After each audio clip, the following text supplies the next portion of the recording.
Good morning, I'm Roberta Eaton Cheadle, and today I'm going to read you one of my favorite poems, The Listeners by Walter de la Mare. Is there anybody there? Said the traveller, knocking on the moonlit door, and his horse in the silence champed the grasses of the forest's ferny floor. And a bird flew out of the turret above the traveller's head, and he smote upon the door again a second time. Is there anybody there? He said. But no one descended to the traveller. No head from the leaf-fringed sill leaned over and looked into his grey eyes, where he stood perplexed and still.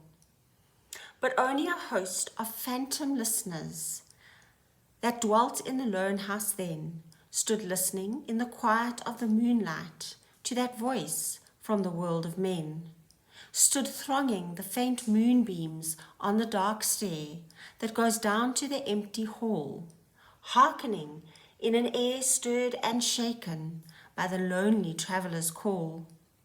And he felt in his heart their strangeness, their stillness answering his cry, while his horse moved, cropping the dark turf neath the starred and leafy sky.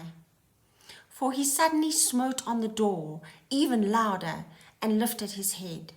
Tell them I came, and no one answered, that I kept my word, he said. Never the least stir made the listeners, though every word he spake fell echoing through the shadowiness of the still house from the one man left awake. Ah, they heard his foot upon the stirrup, and the sound of iron on stone, and now the silence surged softly backward when the plunging hoofs were gone.